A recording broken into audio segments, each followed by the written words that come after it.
नमस्कार दोस्तों, स्वागत करती हूँ आपका अपने चैनल ऑटिज़म एंड मॉम पर। जैसा कि आप लोग जानते हैं, मेरे 2 बच्चे हैं, सात्विक और श्लोक। और सात्विक की पिछले 1 साल से मैं घर पर ही थेरेपी कर रही हूँ और उन थेरेपीज़ की मैं वीडियोस बना करके अब आप लोगों के साथ शेयर कर रही हूँ, पूरे 1 घंटे के वीडियोस। तो आशा करती हूँ कि आप लोग भी मेरे साथ थेरेपी कर रहे हैं, घर पर थेरेपी कर रहे हैं, ताकि बच्चे को दोगुना फ़ायदा हो। थेरेपी सेंटर भी जा रहे हैं और तब भी आप घर पे भी करें, ताकि बच्चा जल्दी से जल्दी सही हो सके, सही ट्रैक में आ सके, इंडिपेंडेंट लाइफ जी सके, है ना। और अगर आप थेरेपी सेंटर नहीं जा पा रहे हैं, तब तो आपके लिए ये वीडियो बहुत ज़्यादा इम्पोर्टेंट है, आपको घर पे करते रहना चाहिए, ठीक है। तो आज का जो सेशन है वो है Q&A का। तो Q&A स्टार्ट करते हैं हम लोग। सबसे पहला कमेंट है वरिशा मुस्तफ़ा जी का। वो बोलते हैं, ma'am if you have solution then please suggest me. मेरी बेटी बाहर जाना पसंद करती है, घूमना पसंद करती है, मगर किसी के घर के अंदर नहीं जाना चाहती। सेम सिचुएशन तब फेस करती है जब थेरेपी सेंटर लेकर गए थे। वो अंदर नहीं जाना चाहती थी, बहुत रोती है, एग्रेसिव बिहेवियर दिखाती है, प्लीज़ रिप्लाई। चांदनी जहाँ ने भी यही चीज़ बोला है कि सेम प्रॉब्लम मेरे बेटे के साथ भी है, किसी के घर जाने पे रोने लगता है, सिर्फ बाहर भागता है। देखिए, ऐसा है ना कि कुछ बच्चे होते हैं, जैसे कि कुछ बच्चों को बाहर जाना पसंद नहीं होता है ना, वो घर पे रहना पसंद करते हैं, बाहर जाना पसंद नहीं होता। और कुछ बच्चों को किसी के मतलब अंदर जाना पसंद नहीं होता है। तो आपको ना ये क्या है सिचुएशन, आपको धीरे धीरे धीरे सुधारनी पड़ेगी। कैसा करना है कि आपको, जैसे कि थेरेपी सेंटर कह रहे हैं ना कि ऐसा करती थी, है ना, यानी कि अब नहीं करती, आप धीरे धीरे उसे ले जाने लगे, फिर उसकी आदत बनी। ऐसे ही अगर आप इस डर को अगर मिटाना चाहते हैं, तो आपको हर रोज़ किसी के घर ले जाना पड़ेगा, है ना। किसी से को भी कर दीजिए, मतलब जैसे फ्रेंड्स हैं या पड़ोसी हैं, बोल दीजिए कि मैं आपके घर में मतलब 2 सेकंड के लिए, 5 सेकंड के लिए, 10 सेकंड के लिए, 1 मिनट के लिए क्या मैं आपके घर में आ सकती हूँ, है ना। क्योंकि हमारे पड़ोसी होते ही हैं ना ऐसे कि मतलब हेल्प कर देते हैं। जब हमारी बच्चे की सिचुएशन पता रहती है कि हम कहीं रहते हैं ना, तो हमारे रिलेशन ऐसे बन जाते हैं अच्छे खासे। तो हमारे बच्चे की सिचुएशन पता है, तो हम क्या ये कर सकते हैं, रोज़ ना ले जाओ तो 1 दिन छोड़ के ले जा लो, 2 दिन छोड़ के ले जा लो, लेकिन हर 2 दिन के बाद आप लेके जाओ, है ना, किसी के घर में। और वहाँ पर आप केवल आधा मिनट रखो और फिर बाहर लेके आ जाओ घर में। ऐसे ही अगले दिन फिर कीजिए, आधा मिनट रखिए फिर ले आइए। ऐसे ही करते रहिए, और जब आपका बच्चा आधे मिनट रुकने लग जाए, फिर उसको मिनट को थोड़ा बढ़ा लीजिए, है ना, थोड़ा बढ़ा लीजिए, तो इस तरीके से आदत बनेगी, है ना। मेरा बेटा अभी एक रास्ते से घबरा रहा था जाने से। जैसे ही उस रास्ते से जाता था, तो वो मतलब पसंद नहीं करता था, दौड़ जाता था वहाँ से और सीधे आगे रोड में चला जाता था। लेकिन फिर भी मैं उसे रोज़ ले जाती थी, उसी रास्ते से ले जाती थी, रास्ते से मतलब इतना ले जाती थी बहुत ज़्यादा। अब नहीं करता, अब सीधे जाता है, और पता है वो रास्ता है, देख रहा है, लेकिन सीधे चल लेता है, डरता नहीं है। दूसरा, किसी के घर जाना उसे भी पसंद नहीं था, मेरे बेटे को भी, जब वो 2 साल का था। तो मैंने यही किया। हम लोग क्या करते थे ना, एक बड़ी सी बिल्डिंग थी, तो वहाँ पर बहुत सारे किराएदार थे, तो पहचान अच्छी थी। तो मैं अपनी पड़ोसी, जो मेरी पड़ोस में थी, वो मेरी अच्छी दोस्त भी बन गई थी, उसे सात्विक के बारे में पता भी था। तो मैं रोज़ उसके घर में ले जाती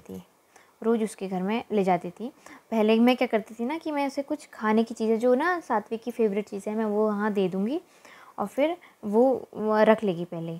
और मैं उसे ले जाती थी, जैसे ही दरवाज़ा बिल्कुल, मतलब वो क्या करता था ना, अंदर रोना तो दूर, वो खिसकना भी नहीं चाहता था, वो उधर को अपोज़िट डायरेक्शन में धक्का देता था, अपोज़िट डायरेक्शन में धक्का, लटक जाएगा, ऐसा करता था। तो फिर मैंने क्या किया कि धीरे धीरे उसे 2 सेकंड, 3 सेकंड, 4 सेकंड ऐसे करके रोज़ ले जाने लगी। फिर उसके बाद उसकी आदत बन गई। उसने फिर खाने की चीज़ें भी देखी, तो खाने की चीज़ें देखता था तो वो रुकता था, एटलीस्ट खाने तक तो रुकता ही था, है ना। फिर धीरे धीरे आदत बन गई, वो जाने लग गया। ऐसे ही फिर मैं दूसरों के घर में भी जाने लगी, तीसरे के घर में भी जाने लगी। दोस्ती जब अच्छी खासी हो, तो फिर हेल्प करने के लिए सभी तैयार हो जाते हैं। तो जो आपके हैं नज़र में, जो आपकी हेल्प कर सकें, तो आप ऐसा कर सकते हैं, ठीक है, ट्राई कर सकते हैं ये चीज़। बाकी आप थेरेपीज़ तो कर रहे हैं, थेरेपी करते रहेंगे, धीरे धीरे थोड़ी मैच्योरिटी लेवल आती रहेगी और ये सब चीज़ें कम होती रहेंगी। ठीक है। अगला है ममता चौबे जी का, बोलता है मेरा बेटा 5 साल का है, ऑटिज़म है और वो बोलता है अच्छे से नहीं बोलता। अच्छा, मतलब उसके वो वॉइस है, स्पीच है, थोड़ा कुछ बोलता भी है और लेकिन साफ क्लियर नहीं बोलता ना, तो आपको प्रैक्टिस करानी पड़ेगी, है ना। एक तो आपको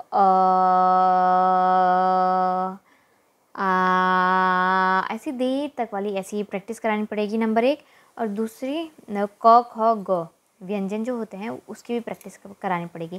का, ख, ग, इसकी प्रैक्टिस करानी पड़ेगी और वर्ड्स की प्रैक्टिस करानी पड़ेगी, है ना। जो 2 लेटर वर्ड कराते रहेंगे, 3 लेटर वर्ड, फिर 2 वर्ड्स सेंटेंस, है ना। इस तरीके से आपको स्पीच थेरेपी आपको करानी पड़ेगी, है ना। स्पीच थेरेपी अगर आप कराते रहेंगे तो आपका बच्चा अच्छे से बोलने लगेगा, है ना, 2-2 वर्ड्स करके। और आप जो भी अगर बोलते हैं उसे बुलवाइए और जब तक साफ़ ना बोलता है तो उसे बुलवाइए और उसकी ये प्रैक्टिस कराइए व्यंजन की। जाके का, खा, ग, घ, अंग। मेरा बेटा भी नहीं बोलता था, र को ल बोलता था और च नहीं बोलता, च को त बोलता था।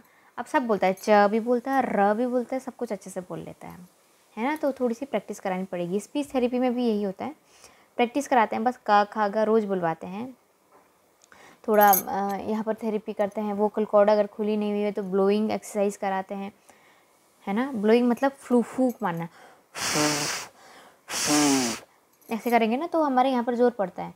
तो सीटी बजाना, फूंक मारना और जो कैंडल्स होते हैं उसमें फूंक मार के बुझाना, तो एक अलग तरीके की एक्टिविटी होती है, तो बच्चे को अच्छा भी लगता है। तो आप ये चीज़ ट्राई कर सकते हैं, ठीक है। और फूंक जितना खुलवाएंगे उतनी वोकल कॉर्ड खुलेगी और वॉइस अच्छी आएगी, ठीक है। अगला फिर से है ममता चौबे जी का, बोलते हैं मैम आपका बेटा शुरू से बोलता था या बाहर से थेरेपी दिया है? मैम मेरा बेटा नहीं बोलता था। एक्चुअली मैं आपको बताना चाहूँगी कि मैंने ना बहुत टाइप की थेरेपी दी है। जैसे मैंने ऑनलाइन भी ली थेरेपी, मैं कराती मैं ही थी घर में, लेकिन वो मुझे बताते थे कि आपको करना क्या है ना। उनकी मतलब मंथली मैंने लिया था, मतलब 1-2 महीने का मैंने उनसे कोर्स लिया था, ख़रीदा था। तो वो 2 महीने मुझे कराते थे, थेरेपी कराते थे। और स्टार्टिंग में मुझे लगता था कि बस मेरा बच्चा बोल जाए सब कुछ ठीक हो जाएगा, तो मैंने स्पीच थेरेपी करा दी सबसे पहले। और ये गलत किया, सबसे पहले ना ओटी होनी चाहिए थी उसकी, जब उसकी हाइपर एक्टिविटी कम होती तब ना सीखता जल्दी।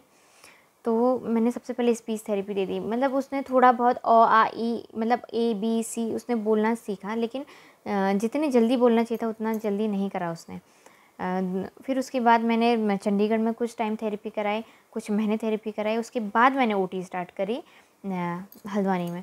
तो फिर वहाँ से मैंने जब ओटी स्टार्ट करी, उन्होंने 6 महीने ओटी दी, फिर उसकी स्पीच शुरू करी और उसके बाद उसकी वॉइस क्लियर हुई, फिर जवाब देने लगा, क्वेश्चन पूछने लगा, है ना। धीरे धीरे अब बहुत कुछ करने लग गया है।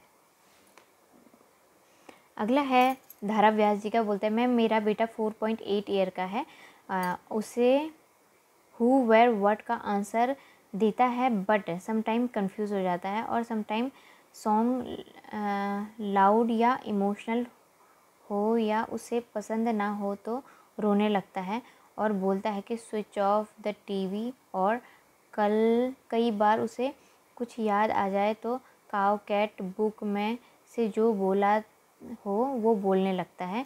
ये इमिटेशन है, उसे इमेजिनेशन भी बहुत, बट वो अपने आप सेंटेंस नहीं बनाता। मैम उसके लिए मैं क्या करवाऊँ जिससे वो अपने आप बोलना सीखे? Please help me. देखिए मैम, जो आपका बच्चा आप कह रहे हैं ना कि अब मैं अपने आप रोने लग जाता है, ये उसी के कारण है ना। जो बच्चा इमेजिनेशन में जी रहा है अपने, है ना, इको ले लिया, है ना, इको ले लिया। जैसे अगर आपका बच्चा बोल रहा है जो बुक में उसने काउ कैट बुक ऐसा बोलता है ना, तो ये इकोलेलिया होता है। कि ऐसा है ना, बहुत सारे टाइप के होते हैं इकोलेलिया। एक तो होता है इकोलेलिया कि जैसे हमने कुछ बोला वो तुरंत वही सेंटेंस दोबारा बोल रहा है, और कुछ वहाँ पर नहीं बोला लेकिन वो सुनता है और बाद में वही चीज़ बोलने लगता है। ये भी एक इकोलेलिया है है ना।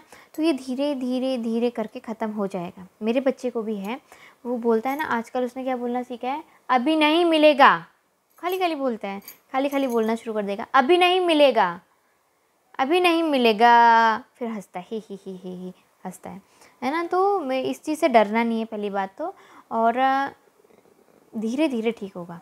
इकोलिलिया को आपको क्या करना है कि उसे आंसर के रूप में तब्दील करना है।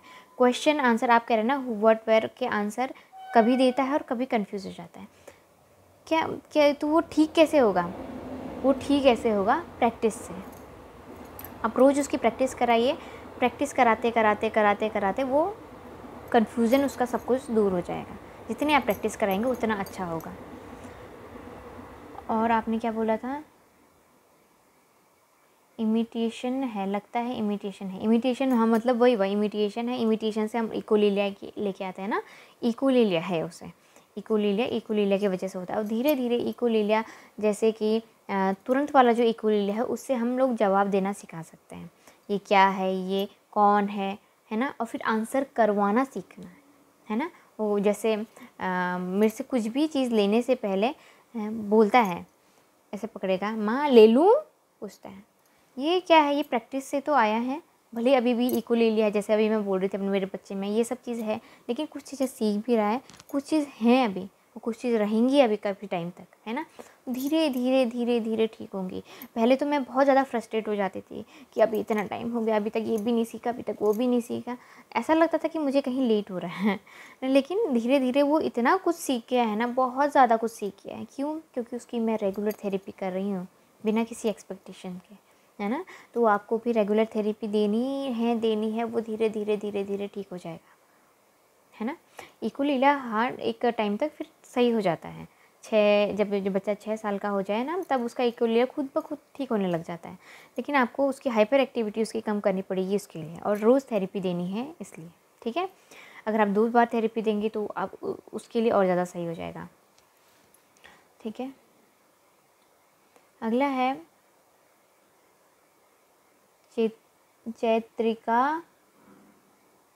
चैत्रिकाज ग्राउंड करके है नाम।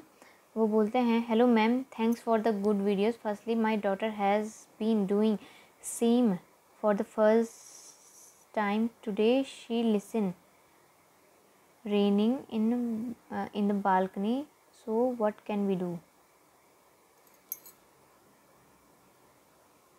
डूइंग सेम, अच्छा दूसरे उसमें है, दूसरे वीडियो में है ना, वो ऑडिटरी वाले में, मतलब सेम थिंग। देखिए ये जो प्रॉब्लम है ना, ये ऑडिटरी की प्रॉब्लम है। आपको क्या करना है, आपको सोने से पहले उसके कान में हेडफोन लगाना है और बहुत सूदिंग सा म्यूज़िक लगाना है, बहुत प्यारा सा म्यूज़िक लगाना है उसके कानों में, जिससे उसे अच्छा लगे। और जो भी वो सुनने की कोशिश कर रही है इधर उधर से आवाज़ दे करके, है ना, तो आपको क्या करना है, उसे खुद सुनाना है। आप उसकी थेरेपी कर सकते हैं, उसको बैठाएं, उसको आवाज़ सुनाएं, है ना, छन छन छन की आवाज़ सुनाएं। जो बच्चों को छन छन आता है वो ले लें, 10 रुपये का आता है वो ले लीजिए। बर्तन ले लीजिए, थाली चम्मच ले लीजिए कि उसे सुनाएं, है ना, ताकि उसकी जो सुनने की सुनना जो लेना चाहती है इधर उधर से, वो आप पूरा कर लें, तो वो खुद से ना करें। और रेनिंग सुनना सोशली एक्सेप्टेबल है तो आप वो करा सकते हैं, है ना। अच्छा लगता है हमें, जैसे रेनिंग देखना पसंद है ना, जब बारिश आती है तो हम क्या करते हैं, बाहर पर उसे देखे रहते हैं, गिरती है, अच्छा लगता है, हमारे आँखों को बस अच्छा लगता है। तो ये चीज़ कोई बुरी चीज़ नहीं है, उसे सुनना अच्छा लगता है तो आप सुनने दीजिए उसे। अब ऐसी कोई चीज़ ना करें ना जिससे उसको खुद को हार्म हो, ये चीज़ चलती हैं, ठीक है। अब अगला है रेहाना शेख जी का, बोलते हैं, मैम मेरा बेटा 22 मंथ का है, 22 मंथ यानी कि ऑलमोस्ट 2 ईयर ना। हाँ, नेम रिस्पॉन्स नहीं करता और राइम्स पे रिस्पॉन्स करता है। ये तो मैम ऑटिज़म की जो है वो खूबी है कि वो नाम पे रिस्पॉन्स नहीं करता है, और मतलब नाम पे रिस्पॉन्स नहीं करता, राइम्स पे रिस्पॉन्स करता है। राइम्स पे कहीं आ जाएंगे, कहीं से भी सुनना हो वो आ जाएंगे। आप उसके फेवरेट चॉकलेट फट फट फट फट करेंगे, वो तुरंत दौड़ के आ जाएगा। लेकिन उससे नाम बुलाएंगे, सात्विक, कोई मतलब नहीं, है ना। तो आपको सीधे थेरेपी करानी है, इमिटेशन कराना है, स्पीच थेरेपी करानी, इकोलीला लेके आना है, जवाब मतलब उसे आंसर देना सिखाना है, क्वेश्चन करना सिखाना है, फिर धीरे धीरे उसे नाम पे रिस्पॉन्स करना आ जाएगा। जैसे मेरा बेटा करता है, सात्विक बोलती हूँ हाँ कहता है, नहीं बोलता है हाँ नहीं, मैं तब तक सात्विक बोलती रहती हूँ, सात्विक सात्विक हाँ कहेगा। अगला है भव्या जोशी जी का, वो बोलते हैं आप उत्तराखंड से हो? जी हाँ मैम, मैं उत्तराखंड से हूँ। एक और है इन्हीं का कमेंट, बोलते हैं मैम सात्विक हाइपर है और कितने एज का है? वो 5 साल का है और हाइपर है। हाइपर एक्टिविटी थोड़ी कम हुई है, वो मतलब पहले से थोड़ी थोड़ी सी कम है, लेकिन अभी भी है, काफ़ी है। तो और धीरे धीरे और भी कम हो जाएगी, ये मुझे पता है, क्योंकि मैंने रिज़ल्ट देखे हुए हैं ना अपने सामने पर, मैंने लोगों के बच्चों के रिज़ल्ट देखे हुए हैं। जैसे जैसे मेच्योरिटी आती रहेगी बच्चे में हाइपर एक्टिविटी कम होती रहेगी, और थेरेपी देते रहेंगे कि तो जितनी एज में आने वाली है ना वो मेच्योरिटी, वो और जल्दी आ जाएगी मेच्योरिटी थेरेपी की वजह से। ठीक है। अगला है ज्योति वैश्य जी का, बोलते हैं मैम मेरे बेटे की स्पीच बहुत कम है, 5 साल का है, कुछ वर्ड बोलता है जैसे आलू को आबू बोलता है। हाँ तो मैम स्पीच है आपके बच्चे की, ये बहुत बहुत बहुत अच्छी बात है, बस आपको उसको प्रैक्टिस करा करके सही लेके आना है ना। अगर आपका बच्चा इमिटेशन नहीं करता तो पहले इमिटेशन सिखाइए, इकोलीलिया लेके आइए ताकि आपकी बात रिपीट कर सके, है ना, ताकि जब आलू बोले तो वो आपका बच्चा भी आलू बोले। आबू बोल रहा है तो उसको लेके आइए ला, जैसे प्रैक्टिस कराते हैं ना का खा गा, आप ये ध्यान दीजिए आपके ना टंग कहाँ जा रही है ना। इसी के बेसिस पे हम लोग को ना बोलना सीखते हैं, है ना। जैसे ल बोलना अगर सिखा रहे हैं, ला, यहाँ पर अगर आपका बच्चा नहीं लेके आ रहा है यहाँ पर, है ना, इमिटेशन नहीं है उसका, तो यहाँ पर कुछ खाने की चीज़ रख लीजिए, कुछ मीठा रख लीजिए, चीनी रख लीजिए, शहद रख लीजिए, बिस्किट रख लीजिए, है ना, गीला करके मिठाई रख लीजिए, ताकि बच्चा यहाँ तक लेके आए। तो उसकी क्या होगी, एक्सरसाइज होगी। जितनी आप एक्सरसाइज करेंगे उतने बच्चे की वॉइस क्लियर होगी। तो उसे पहले ल बोलना सिखाइए, र बोलना चाहिए, का खा गा च च च च च। देखो च बोलने में हमारे ना टंग नीचे जा रही है, च च च। हम लोग कैसे भी बोल सकते हैं ना, जो मेन तरीका है वो बच्चे को सिखाने का कि हमारे मुँह से च ही निकले जब, तो हमें सीखना पड़ेगा कि हमारा च बोलते टाइम हमारी टंग कहाँ पर गई, च च, है ना, हमारे दांतों के आसपास टकरा रही है, च, है ना। तो आप ये प्रैक्टिस कराइए। अगर ल बोलना सिखा रहे हैं तो पहले ल ही बोलना सिखाइए, क्योंकि ल कब बोलेगा, जब बच्चा यहाँ पर टंग लेके आएगा, ल ल ल ल, है ना। ठीक है। बोलते हैं अगला है पहाड़ी घुमक्कड़ करके है चैनल, उन्होंने बोला हुआ है आप कितने साल का है आपका बेबी? मेरा बेटा 5 साल का है। अगला है यूज़र CV1ZI करके है, आपका बच्चा बच्चों में खेलता है क्या? नहीं, मेरा बच्चा बच्चों के साथ उससे खेलना पसंद नहीं है। हाँ, लेकिन मैं उसकी प्रैक्टिस कराती हूँ, अपने भाई के साथ खेले, मेरे साथ खेले, पापा के साथ खेले, है ना। तो ऐसे गेम खिलाती हूँ मैं जिससे वो दोबारा दोबारा लौट के आता है। पापा भी उसको ऐसे गेम खिलाते हैं जिससे वो पापा ऐसा करो और कहता है ऐसा करो, फिर हम उसे बुलवाते हैं कि ऐसा बोलो करके ना, तो वो बोलता भी है। तो उसे अभी लेकिन दूसरों, मैंने उसकी टीचर से भी बोला हुआ है कि बच्चों के साथ उसे बैठाएं, है ना, और बच्चों से वो तो बोलेगा नहीं और बच्चों से उसे बुलवाएं, तो मैम और बुलवाती हैं बच्चों से। अगला है संजय मिश्रा जी का, बोलते हैं मैम मेरा बेटा आँख में उंगली और मुंह में भी डालता है। तो सर मुंह में अगर डाल रहा है तो वो उसकी ना बैड हैबिट है वो, तो आपको छुड़ानी पड़ेगी, मना करना पड़ेगा बार बार, है ना। ये कोई मतलब ऑटिज़म से रिलेटेड नहीं है कि आँख में उंगली डालना, मुंह में उंगली डालना, है ना। अगर मुंह में कुछ चबा रहा है तो ओरल मोटर की एक्सरसाइज है, आप वो करा सकते हैं, है ना। तो ये बैड हैबिट्स हैं उसकी, तो आपको वो मना करके ही उसे ख़त्म करनी पड़ेंगी। ठीक है। अगला है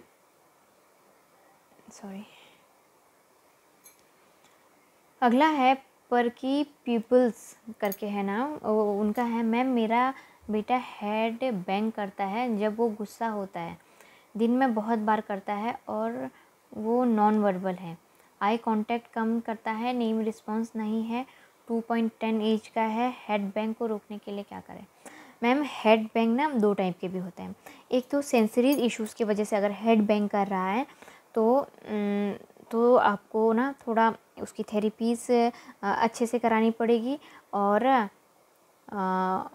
जिस समय वो हेड बैंग कर रहा है उस समय आपको प्यार से उसे कुछ मतलब उसका ध्यान कहीं और लेके जाना पड़ेगा। प्यार से करते हुए, उसे प्यार करते हुए गोद में उठा करके उसको ध्यान कहीं और लेके जाना पड़ेगा, ताकि उसकी फेवरेट चीज़ में, ताकि उसका ध्यान पलट सके, ठीक है। और कुछ बच्चे क्या करते हैं, हेड बैंग अट्रैक्शन के लिए करते हैं कि सोर्स ऑफ अट्रैक्शन बन जाएं वो, है ना। पटकेंगे सर, ऐसी जगह पटकेंगे जहाँ पर तकिया हो, सोफ़ा हो, ताकि उन्हें लगे ना, है ना। तो इस समय क्या करता है, कभी कभी बच्चे को इग्नोर करना पड़ता है, ताकि वो सुन नहीं रही है तो करना बंद कर देगा। लेकिन अगर सेंसरी इश्यूज़ की वजह से हो रहा है, बार बार अपने आप को हार्म कर रहा है, तो बच्चे को पहले रिलैक्स करेंगे और उसकी फेवरेट चीज़ करेंगे उस समय। और थेरेपीज़ आपको ना 2 से 3 टाइम करने पड़ेंगे। मुझे लग रहा है आपका मॉडरेट टू सीवियर की तरफ को है, तो आपको थेरेपी ज़्यादा 2 से 3 टाइम अगर आप थेरेपी करेंगे तो उतना ज़्यादा आपके लिए फ़ायदे होगा। भले ही आप 1 घंटा कीजिए, लेकिन 3 टाइम कीजिए, फ़ायदा कंपैरेटिवली फ़ायदा थोड़ा सा जल्दी दिखेगा, ठीक है। अगला है विजेंद्र पाल जी का, बोलते हैं मैम आप अपनी वीडियो में स्क्रीन टाइम छुपा रही हैं जो आपने 1 साल में से देना शुरू किया होगा। जी मैं अपने वीडियो में बिल्कुल भी नहीं छुपा रही हूँ, क्योंकि सबको पता है, जो भी मेरे साथ रेगुलर जुड़े हुए हैं उन्हें पता है कि मैंने अपने बच्चे को एक 1.5 साल का था तब उसे स्क्रीन टाइम स्टार्ट किया था, और मैंने इतना स्क्रीन टाइम दिया उसे, और फिर जब वो 2.25 साल का हुआ फिर मैंने उसका स्क्रीन टाइम बिल्कुल बंद कर दिया। 0 1 मिनट के लिए भी मैंने अपना स्क्रीन टाइम नहीं दिया उसे पिछले 2.5 साल में। कभी स्कूल में दिखा देते हैं वो बात अलग है, और कभी बोलता है कि ये देखना है वो देखना है। एक बार चेन्नई में एक बार स्टार्ट किया था, मैंने सोचा कि थोड़ी देर अब देखते हैं, मैंने उस समय भी गलत किया, थोड़ी देर स्टार्ट किया था मैंने, 2-3 दिन दिखाया 10-10 मिनट करके, लेकिन फिर वो मतलब और ज़्यादा देखता हूँ कहने लग गया था, फिर मैंने बंद कर दिया था, फिर मैंने उसे नहीं दिखाया। स्कूल में भी वो करता है, स्कूल में कभी जैसे बच्चों के लिए लगा लेते हैं, कोई राइम्स वगैरह लगा लेते हैं वो, तो मैंने बोला हुआ है कि वहाँ मत भेजिएगा, और अगर भेज रहे हैं तो वो जो राइम्स चल रही है उस समय बंद कर दीजिएगा, मतलब जो राइम्स चल रही है उसे कंप्लीट होने दीजिएगा, और फिर तुरंत बंद कर दीजिएगा। बोलेगा लाइट चली गई, फिनिश हो गया, तो वो तुरंत उठ के आ जाएगा। तो स्कूल वाले भी इस बात का ध्यान देते हैं, ठीक है। अगला है पियाली घोष जी का, वो पूछते हैं कितने घंटे करनी है ये थेरेपी। देखिए कितने घंटा है, वो जितने देर मैंने की हुई है, जैसे 1 से 1.5 घंटा है ना, इसके बीच में थेरेपी पूरी हो जाती है ना। ये जो थेरेपी है ना, ये आपकी 3 दिन की थेरेपी है ना। कुछ ओटी आज करेंगे, कुछ ओटी कल, फिर स्पीच जी ब्रेन जिम वाली, है ना। ये 3 दिन की एक्सरसाइज है जो मैंने 1 दिन में कर रही हूँ और हर रोज़ कर रही हूँ, तो उसका फ़ायदा आपको जल्दी दिखेगा, ठीक है। और आप यही थेरेपी अगर 2 बार करते हैं तो आपको आधे टाइम में आपको और जल्दी फ़ायदा मिलेगा, ठीक है। तो आप इस बात का ध्यान रखिएगा। अगला है चांदनी झा जी का, बोलते हैं थैंक यू सो मच चांदनी जी। अगला है प्राची सिन्हा जी का, बोलते हैं मैम ये थेरेपीज़ करने से बच्चे के हैंड मूवमेंट और लैंग्वेज में इम्प्रूव आता है। जी हाँ, बिल्कुल आता है। जो हैंड मूवमेंट है, जैसे हैंड फ्लैपिंग करना या फिर यहाँ से ये करना, तो ये क्या होगा ना कि आप अगर जॉइंट कॉम्प्रेशन देंगे उससे फ़ायदा होगा। और इसके लिए ये अपने विजन के लिए करते हैं। मैंने आपको फिर से बोल रही हूँ कि दिवाली वाली लाइट आप लगाइए, आधा घंटा उसे अंधेरे कमरे में बैठा करके वो लाइट लगा लीजिए। सोते टाइम अगर आप कर सकते हैं तो वो भी कीजिए, तो उससे बहुत जल्दी फ़ायदा मिलेगा, ठीक है। और लैंग्वेज में भी, लैंग्वेज के लिए तो आपको थेरेपी करनी पड़ेगी। जो मैं थेरेपी करा रही हूँ ना, इमिटेशन करा रही हूँ, इमिटेशन के बाद फिर आएगी स्पीच, स्पीच के बाद आएगी लैंग्वेज, ठीक है। तो आप धीरे धीरे अगर करेंगे तो लैंग्वेज डेवलपमेंट आ जाएगा, ठीक है। वो मैं बताती रहूँगी आपको कि करना क्या है, आप क्या करना है, अगर आप डे 1 से अगर मेरे साथ जुड़ी हुई हैं तो। अगला है संजय मिश्रा जी का, बोलते हैं मैम ये रोज़ करनी है एक्टिविटी। सर देखिए एक्टिविटी रोज़ करनी पड़ेगी आपने, है ना। घर में कर रहे हैं तो रोज़ कीजिए, क्योंकि ना तो पैसा लग रहा है ना कुछ है ना। घर पे मैं आपको घर की चीज़ों से बता दे रही हूँ, बस एक जिम बॉल ले लेनी है आपने, है ना। तो आपको रोज़ करनी पड़ेगी ये थेरेपी।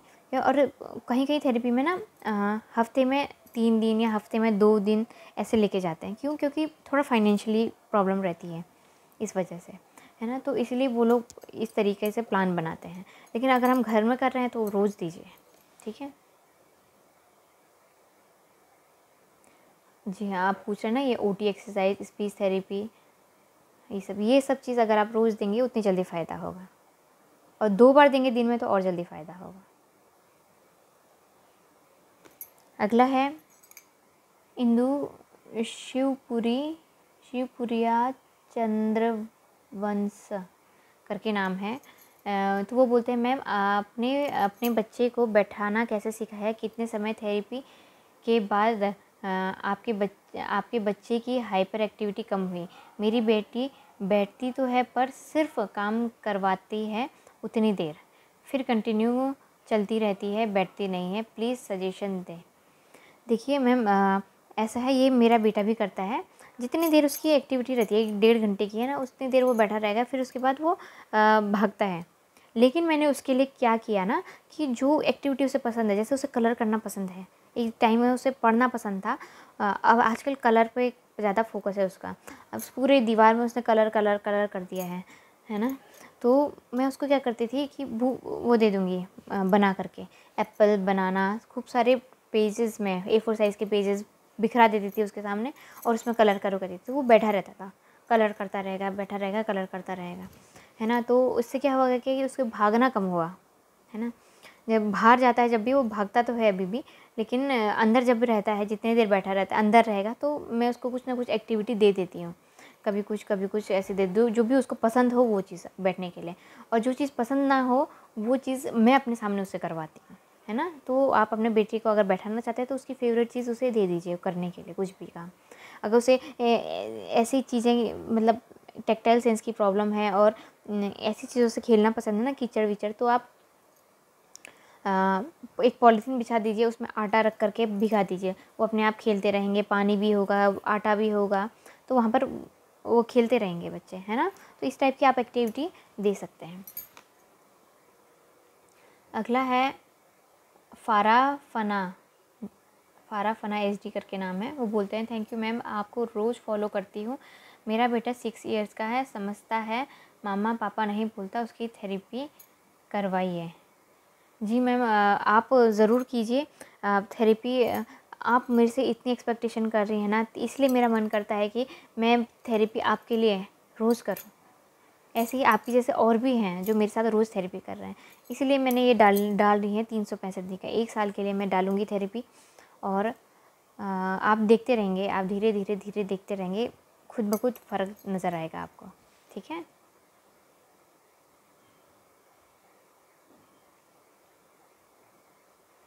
अगला है गीता शर्मा जी का। बोलते हैं, thank you so much ma'am, thank you so much for this type of video, appreciate your efforts. Thank you so much Geeta ji, बहुत बहुत बहुत बहुत धन्यवाद, दिल से शुक्रिया आपका।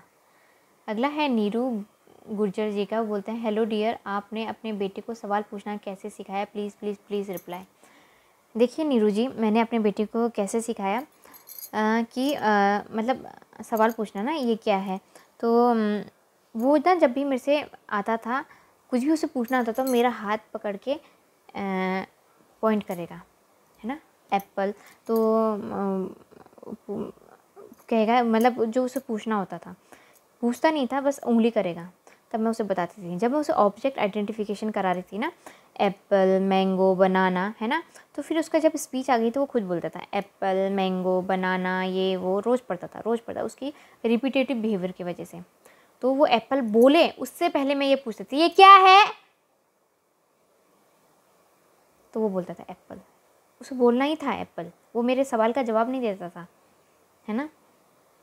तो मैंने उससे पूछने सिखाया, ये क्या है, एप्पल, ये क्या है, बनाना, ये क्या है। मैं उससे पूछती थी, यही पूछती थी, तो जवाब देता था, हैं। पहले तो उसे पता नहीं था कि ये क्या चल रहा है ना। फिर बाद में उसे पता चला कि नहीं, ये पूछ रही है। फिर कोई नई चीज़ उसे देखता था ना, तो वो मेरी उंगली पकड़ के, अपना हाथ पकड़ के लेके आएगा और बुक में लगाएगा। तब मैं उसे बुलवाती थी ऐसा में, ये क्या है, ये क्या है, इकोलीलिया तो था ही उसमें। तो बोलता था, ये क्या है, तब मैं उसे बताती थी कि ये नई चीज़ पपाया है ना। तो फिर ये ना मुझे ये सिखाते सिखाते उसको लगभग 6-8 महीने लग गए, है ना। अब वो क्वेश्चन पूछता है मुझसे ये क्या है। अब मैं उसे ये कौन है, ये कहाँ है वाले क्वेश्चंस भी सिखा रही हूँ। मैं कैसे सिखा रही हूँ उस पर भी मैं एक वीडियो बनाऊँगी, डिटेल वीडियो, ठीक है। अगला है उज़्मा महातब करके नाम है ऐसे। वो बोलते हैं मेरे बेटी को ADHD है तो क्या वो कभी ठीक नहीं होगा? ऐसा कुछ भी नहीं है, कभी ठीक नहीं होगा। मतलब हम लोग क्या चाहते हैं, ठीक होने का मतलब है एक इंडिपेंडेंट लाइफ जीना। हम उसी के लिए तो ये सब थेरेपी कर रहे हैं कि अपने बच्चे को इंडिपेंडेंट बना सकें, है ना।